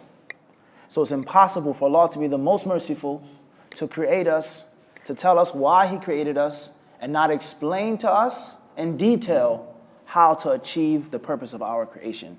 It makes no sense. For Allah to say, I made you, you're living for one reason and one reason only, and then leave us in the dark. How to fulfill our destiny. We're only alive to worship Allah. So it's impossible for Allah to be that merciful to make us, to create us, to put a responsibility on our shoulders and not explain how to do it. Not explain what? How to do it. Just think about if there was a father who was dying and he had a son. And he says, son, when I go, you're in charge of the family business. I'm leaving this world. I won't live much longer. He's crying, they're both crying. And he says, it's your job to carry on my legacy. It's your job to take the family business. The child, the young, or he's young or old, but the boy, he's been living, and the father's been living for some time. And there's never, ever been a day in which the father explained to the son how to run the family business. There's never, ever been a time in which he invited him to come into the store or the shop to sit down and learn the family trade. Never. But at the same time, on his deathbed, he says, it's now yours. You're responsible for it. Make sure that it doesn't sink under. No doubt the son, the people in the hospital, they would look at the father as being oppressive. You put this great responsibility on this bereaved boy, and you never ever showed him or taught him or explained to him. And there was ample opportunity for you to teach your son how to fill your shoes. So we have to think about this now. So how to worship Allah subhanahu wa ta'ala, having a soft heart, having high iman, being a good, pious, righteous Muslim, a big part of it is to know, to have ilm, to have knowledge. And that's because knowledge is a light. It's a light in your mind. It's a light in your heart. It's a light for your family, for your relatives. It's a light for your neighbors. It's a light for the masjid. Ilm is a beaming light that everyone benefits from, even non-Muslims. They benefit from the knowledge of Islam. And this is why Muslims, they say that when there are people who do acts of violence, unjust acts of violence, unexplainable acts of violence, and whatever it's called, terrorism, he said that the Muslims are more concerned about it than you are. We're more bothered by this than you are because it harms us first, let alone you. And any type of violence that's unwarranted in Islam, senseless killing and the taking of life and property and blood, the Muslim is more irritated and bothered than the non-Muslim. And that's because knowledge is a light. It's a light. Why do we live in this country and enjoy the things that we enjoy that other countries don't enjoy? Whether it's a third world country or a second world country, because of knowledge. The United States of America is in the forefront, or from the countries in the forefront that understand the importance of knowledge. It has to be religious knowledge, secular knowledge, science of the world, technology, military science. They know that knowledge is the key to any establishment and maintaining of a civilization. Everybody clear on this? So the Muslim, you don't have to be a scholar. You don't have to be this grand mufti, this grand qazi. But a day-to-day Muslim, try to make it your goal to read a new hadith every day. Read a new fatwa every day. Read 30 pages out of a book every day. And I guarantee you that you will be shocked at how your mind is expanded and how you start to think and how you start to look at life, and you become a better husband, a better wife, a better father, a better neighbor. You become a better coach, a better player, just because of the knowledge and how your mind is expanded. This pertains to Islamic knowledge and any other type of knowledge. That's why when you're younger in school, or at least they used to say, I don't know what they say now, they will always encourage us to go to the library. And they would say, those who go to the library, a bookworm is never lonely. And you never ever need a passport or a visa if you have a book in your hand, because you travel by reading this and reading about this person, Marco Polo. Where did he go? Around the world. What did he do? You can't obtain it except through what? Through knowledge. So the concept of giving the brief reminders, a khatira, but we can never ever refrain away from actual tangible knowledge, ilm, especially when it comes to al-i'tikaf, and especially when it comes to the Eid, and especially when it comes to suhoor, to iftar, to taraweeh. We have to learn what to do, and we have to learn how to do it.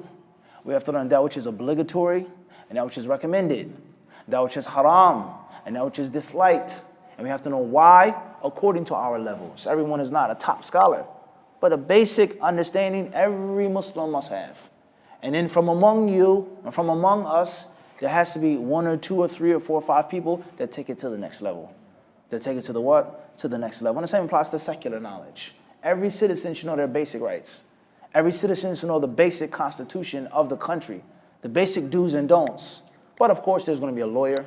Here's a prosecutor. Here's a judge. This person deals with the law in detail and in depth. Everybody clear on this? So I want to share with you, bid'nillahi ta'ala, this morning. It's something that I started maybe 3 days ago. We uploaded the previous 3 classes with regards to the basic rulings and the basic fiqh of al-i'tikaf. What to do and what not to do when you have the intention of making i'tikaf. What to do and what not to do. Most of you have a general idea. Many of you have much more than a general idea. Walillahi alhamd. So those who already know, they'll be refreshed. Or perhaps you'll understand it in a new light or a greater depth, A greater depth. But there are many of us, we make i'tikaf and we really don't know what we can or cannot do. Can I step out the masjid? Can I step out the musalla? Am I allowed to sleep? Do I have to pray? Can I see my wife? Can I see my family? When does i'tikaf start? When does it stop? And when I'm here, what should I be doing? All of these different rulings we need to learn. If we already know them, we need to be refreshed and we need to make review. And most importantly, we have to understand that knowledge always brings a light. It's always positive. Bi'idhnillahi subhanahu wa ta'ala. So the book that I was reading from is a book called Fiqh Sunnah of Sheikh Sayyid Sabiq, rahimahullah, a great scholar of Egypt. He passed away some time ago. And he has a section on al-i'tikaf. So we previously explained what al-i'tikaf means. What does it mean linguistically? And what does it mean when the Muslims use the word i'takafa, ya'takifu, i'tikafan? And what is the benefit of knowing what it means? And we also spoke on the types of i'tikaf. We said that i'tikaf is of 2 types. There's i'tikaf, which is fard, that you have to do. And there's i'tikaf, which is recommended, or you may say it's sunnah. You don't have to do it, but it's obligatory. Now you may look at me, when is i'tikaf obligatory? When does I have to make i'tikaf? How is this, Brother Maghul? When does a person have to make i'tikaf? When is it a mandatory to make i'tikaf? Never heard of that, huh? When is it obligatory to make i'tikaf? You have to. When is that? What time is that? Shawwal, Sha'ban, Ramadan. When does a Muslim have to make i'tikaf? Fadal akhi. If I thought the community, on the community is mandatory, somebody does, right? But He says, I thought it was an obligation upon the community, for kifaya. Community. Everyone doesn't have to do it, but some people as a whole. Interesting. Any other answers? I never said that's wrong. You could do it any time during. But when do you have to make it? Is there a time in which you must do it? Like dhuhr, you have to make dhuhr. Ramadan, you have to fast. You have to make hajj. Is there a time in which you have to make i'tikaf? if someone made an intention that if some of his problems or issues get resolved, If someone has an intention that if some of his problems are resolved, then he'll perform i'tikaf. That's even more interesting. Lukewarm. Not cold, not hot, but what? Lukewarm. You will wash your hands, lukewarm water. Still not hot though. When is it? Is that even true? Or is that a trick question? Maybe it's a trick question, Maghul. I may be trying to set you up. From the ways of teaching is asking sometimes a what? Trick question. Getting a person to think. Go ahead, Akhi. And listening to Quran and listening to Quran. When listening to the Quran. Perhaps. Not when you just make the intention. when you make the intention. All deeds are based off of intentions. You have to have intention to make itikaf. The closest answer is here on my left side, and inshallah the right side. And that is something in Islam which every Muslim should know about in general.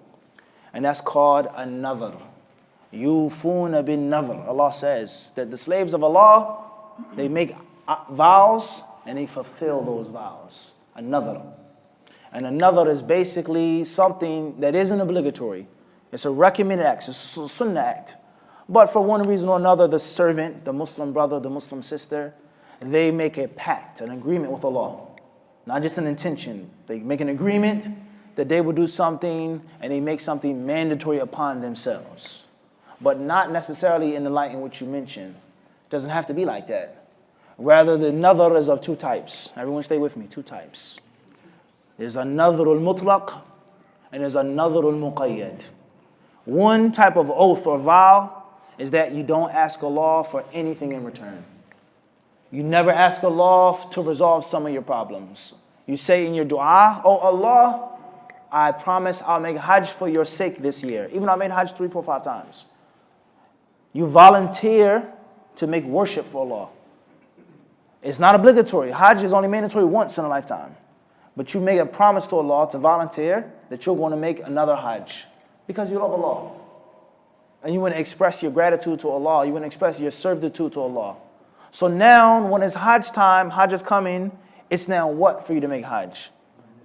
Fard. It's no longer what? An option. It's no longer what? An option. You have to do it now. And the same applies to itikaf. When you make a promise to Allah to make what? Itikaf. It's obligatory now. It's no longer an option. And the second type of a vow of nadhr is when you ask Allah for something in return. Your grandmother is sick. She's ill. She's very ill. And you're very disturbed by the cancer that the doctor says that she has. She's level 4 cancer. Level 3. She's very sick. She's very old. And you're crying and you're broken down. You say, oh Allah, if you heal my grandmother, I promise to make Hajj for your sake. Oh Allah, if you heal my sick grandmother, I will make itikaf for 30 days in the masjid. Oh Allah, if you heal my sick grandmother, I will offer an entire camel as a sacrifice. You ask Allah for something in return. And that is a vow, that's an oath.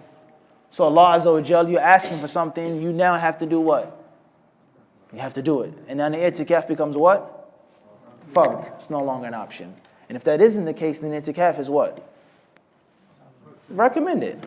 If you want to make it, make it. If you don't want to make it, you what? You don't have to make it. Everybody clear on this?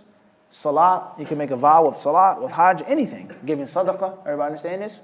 So you may ask Allah for something in return, or you may just volunteer to do the worship. But the point is, once you make that oath, the ibadah is now what? Fard. You have to do it now. Everybody clear on this? So itikaf is of two types. A type that is recommended, and a type that's what? Fard. And that's when it becomes mandatory. You read in the Quran about nadhr, read it yourself. Like I said, expand your mind. Read the hadiths about making a vow, making an oath with Allah subhanahu wa ta'ala. And we also explained in the classes, brothers and sisters, regarding when should you enter the masjid? What time does itikaf begin? Before Maghrib or after the Maghrib? We explained that. What is the masjid in which you're allowed to make itikaf in? Does it have to be a grand mosque like this masjid, large, Jumu'ah, Eid, or can it be a small musalla? Can it be a what? A small time musalla. Can a woman make itikaf? Or does she have to go to her home and stay in her house? We explained that as well. We did what? We explained that as well. The section in which we stopped, which we're going to start down here today, the author says, مَا يُسْتَحَبُّ لِلْمُعْتَكِفِ وَمَا يُكْرَهُ لَهُ. Things that you should do when you're making itikaf, and things that you shouldn't do when you're making itikaf. If you do those things, it doesn't mean that the itikaf is invalid. It doesn't mean that it's invalid, but it takes away from its reward, and it takes away from its purpose. I.e., if you're going to sit in the masjid and play on your phone and twist your thumbs and doodle and daydream, then you might as well do what? Stay home. Be comfortable. Relax. And unfortunately, the rule often applies to fasting. You keep cursing people, slandering people, backbiting people. You keep doing the same haram acts. what is the purpose of you being thirsty and hungry? You're wasting your time, unfortunately. So there are recommended things that you should do when making itikaf, and there are disliked things that you shouldn't do when you make what? Al-itikaf. Everybody clear on this? The author, he says, يُسْتَحَبُّ لِلْمُعْتَكِفِ أَنْ يُكْثِرَ مِنْ نَوَافِلِ الْعِبَادَاتِ ويشغل نفسه بالصلاة وتلاوة القرآن والتسبيح والتحميد والتهليل والتكبير والاستغفار والصلاة والسلام على النبي صلوات الله وسلامه عليه والدعاء ونحو ذلك من الطاعات التي تقرب إلى الله تعالى وتصل المرء بخالقه جل ذكره. ومما يدخل في هذا الباب دراسة العلم واستذكار كتب التفسير والحديث وقراءة سير الأنبياء والصالحين وغيرها من كتب الفقه والدين. ويستحب له أن يتخذ خباء في صحن المسجد اقتداء بالنبي صلى الله عليه وسلم. Listen carefully. The author, he says, the following things you don't have to do, Atif. It's not a must, but you should do if you want to make itikaf. Number one, he says all acts of worship which are supererogatory, extra. Anything that's extra, you should do.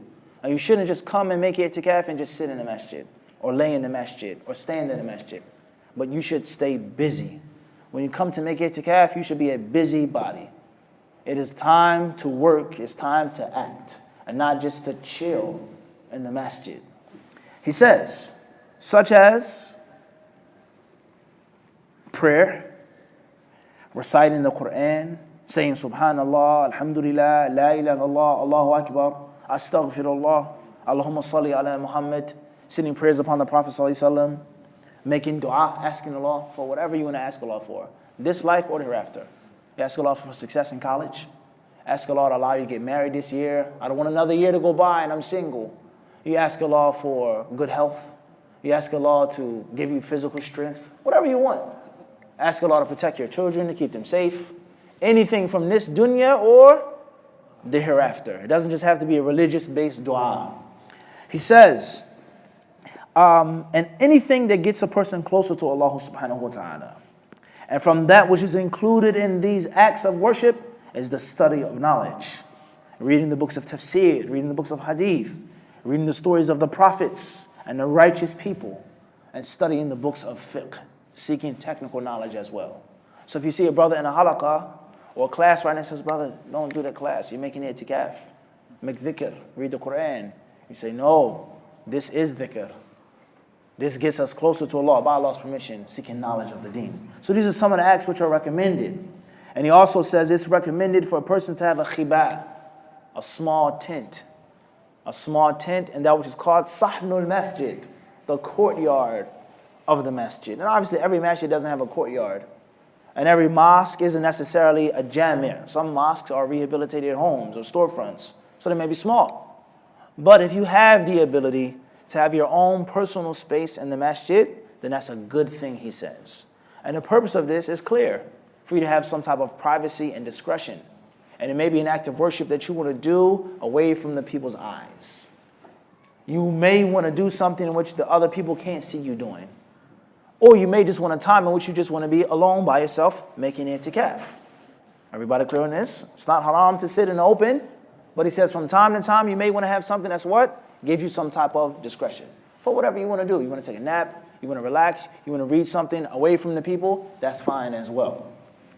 The author says, وَيُكْرَهُ لَهُ أَنْ يَشْغَلَ نَفْسَهُ بِمَا لَا يَعْنِيهِ مِنْ قَوْلٍ أَوْ عَمَلٍ لما رواه الترمذي وابن ماجه عن أبي بصرة أن النبي صلى الله عليه وسلم قال من حسن إسلام المرء تركه ما لا يعنيه ويكره له الإمساك عن الكلام ظنا منه أن ذلك مما يقرب إلى الله عز وجل فقد روى البخاري وأبو داود وابن ماجه عن ابن عباس قال بين النبي صلى الله عليه وسلم يخطب إذ هو برجل قائم فسأل عنه فقالوا أبو إسرائيل نذر أن يقوم ولا يقعد ولا يستظل ولا يتكلم ويصوم فقال النبي صلى الله عليه وسلم مره فليتكلم وليستظل وليقعد وليتم صومه. وروى أبو داود عن علي رضي الله عنه أن النبي صلى الله عليه وسلم قال لا يتم بعد احتلام قال لا يتم بعد احتلام ولا صمات يوم إلى الليل. ويباح للمعتكف ما يباح أو يباح للمعتكف ما يلي أو ما يأتي. طيب. The author he then says, the reversal of the law or the rule. We mentioned the recommended things, the things that you shouldn't do. And if you do them, it doesn't mean that your itikaf is over, but you definitely should avoid these things. He says, number one, you should mind your own business. He says, do not be nosy and newsy.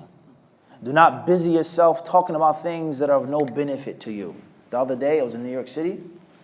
We were eating suhoor, and there were two brothers. They were having a conversation. It wasn't a haram conversation, but they were busying themselves talking about politics in South America and Venezuela and Guyana and this leader and this president and this and this and this. And he owes this. They wanted to detail. They were having a political analysis. It's not haram to know about politics or even discuss politics. It's not haram. Rather, it could be obligatory or recommended to know what's going around in your world. But at this time, in this month, such limited amount of time, you're sacrificing sleep, hunger, thirst, all of these things, I'm sure that you can busy yourself with what? Something which is more what? More beneficial while you're making i'tikaf. Everybody clear on this? And it doesn't have to be haram, but it's something which you shouldn't do at this time in this situation. The author, he says that a person should mind his business and he should busy himself with his own affair. Based off of the hadith that is collected by At-Tirmidhi and Ibn Majah, reported by Abu Basra, that the Prophet ﷺ said, when a person avoids that which doesn't concern him, it's from the perfection of his Islam. Another thing that a person should avoid is being silent and keeping quiet, thinking that that gets you closer to Allah. By having a fast from speech. I'm going to enter the masjid, I'm going to make itikaf, and I'm not going to talk to anybody. Because I don't want to talk about politics, one may say. Or I don't want to backbite nobody. So the moment I come in, all 9 nights, I want to what? Keep silent. He says, no, there's nothing like this in Islam. There's no fast in which you don't speak to people. A person can refrain from excess speech. You can say, I want to be quiet, I want to be discreet, I'm fasting today, but in which you will not talk. He says that's not from the Sunnah of the Prophet ﷺ. I'm sure many of you know Muslims what? Who do this. They fast from what? From speaking. He says, no, that's wrong. It's something that is disliked, you should not do. And the proof is the Prophet ﷺ's statement in Hadith in Sahih Bukhari and others, that one day, Ibn Abbas narrates, the Prophet ﷺ was making a khutbah, and all of a sudden there was a man who was standing. He was standing up. So the Prophet, he looked at it as being a bit weird or a bit peculiar. He says, who is this man standing up? All of a sudden, he's the only one standing. And he said his name is Abu Israel. Abu Israel, that's his name. And this man, Abu Israel, he made a vow. Once again, he made another one. He swore to Allah that he would stand up and he would not sit down. He swore to Allah that he would stand in the sun and he would never seek shade. And he swore to Allah that he would never ever speak and he would fast. That was his vow that he made. Ibadah. Brothers, this is the last thing I want to mention this morning because I know the class has been a bit long. This is a paramount hadith. A very, very important lesson that we can take from this hadith is that this person, his intention is bad or good. It's good, without question. He's not an evildoer. He's not a sinner. He wants to get closer to Allah. But you cannot get closer to Allah through ignorance. You cannot get closer to Allah by thinking and feeling. You can't get closer to Allah through culture. You cannot get closer to Allah by innovations. You only get closer to Allah through the way of Muhammad. Everybody understand this? We live in a time, you may make hajj or fast or eat. The brother says there's no problem. And you have a good intention. What's the big deal? What's the biggie? Huh? It's a good intention. It's good. Khalas, khair. No problem. No, there is a problem. And that is me and you, we are slaves, we're servants. And it is not our job to think and to dictate to the master the rules and the laws. We have to understand that we're servants. And a servant has an instruction to do. So the man, Abu Israel, he swore to Allah that he's going to stand up. He's not going to talk to nobody. He's not going to sit down, he's not going to eat, he's not going to drink, he's going to stand in the sun. What did the Prophet ﷺ say to this man or about this man? He said the following words. He says, Murhu. He says, command him, tell him, to do the following things. One, speak. Stand in the shade. Sit down. وَلْيُتِمَّ صَوْمَهُ, and finish the fast. Keep the fast, i.e. the fasting is a what? It's a good thing. That's the sunnah, no problem. But the other stuff has to what? Has to go. That's no good. There's a paramount hadith now. Is that everything that Muslims do, they don't have all the knowledge, isn't necessarily a bad thing. But it needs to be cleaned up. It needs to be trimmed. This is from the deen, no doubt about that. This is in the Quran. There are hadiths to support this. But saying it this amount of times, and saying it during this time, and doing it like that, and specifying it, and specializing it, that has to what? That has to go, and it's insufficient to have a good intention. But you have to have a good intention, and actually follow the what? The rules. If a police officer pulled you over, or state trooper said you were doing 85, 75 in a 60 zone, a 65 zone, says, well, I have a good intention, officer. I want to catch up to the criminals. I want to stop the people from breaking the laws. Would he accept that from you? He would write you a big ticket. Why? Because you did what? You broke the what? The laws, and the laws are not based off of your intention. This is a simple, basic lesson. If the Muslims could only understand it, that you have to follow the laws with your good what? Intention. So the Prophet ﷺ, he never said that the man was an evildoer, but he said that what he was doing was wrong, and what he was doing of fasting is a good thing. Last but not least, it's the hadith of Ali radiallahu anhu that's collected by Imam Abu Dawood. And the Prophet ﷺ is quoted to have said, لا يتم بعد احتلام. He says that once a person reaches the age of puberty, he cannot be an orphan. A person is only an orphan if his father dies before reaching adolescence. The orphan in Islam is a person whose father dies. It's a bit different than other concepts of an orphan. If your mother's alive, then you're not considered an orphan. But if your father dies in Islam, you're considered an orphan as long as you aren't of the age of what? Of puberty. He says, so once a person reaches that age, then there's no such thing as an orphan. And he says, وَلَا صُمَاتَ, and there's no silence from day to night. That doesn't exist in Islam. Buddhists, Hindus, these people, they may do that. Muslims are not supposed to do that. You're not supposed to take a vow to keep silent until the iftar time. A vow to refrain from food, eating and drinking, tayyib. Cursing and swearing, tayyib. But just speech, I'm not going to talk at all, he says this doesn't exist. So these are some of the recommended acts, brothers and sisters, and some of the disliked acts with regards to Itikaf. Inshallah, you guys are smart, you get the idea. You already know much of this, if not all of it. It's to stay busy when you're making Itikaf, do certain things, avoid certain things. And Itikaf is not a means of punishment. It doesn't mean that you have to punish yourself, that you can't sit down, that you can't have a basic conversation with your brother. It doesn't mean that. But it means to take advantage of the opportunity that you're giving yourself. Leaving your wife, your father, your husband, your children, your comfortable home to sit in the house of Allah for a purpose. Allah subhanahu wa ta'ala surely knows best. وصلى الله وسلم وبارك على عبده ورسوله نبينا وإمامنا محمد وعلى آله وصحبه أجمعين وعلى آله وصحبه أجمعين وعلى آله وصحبه أجمعين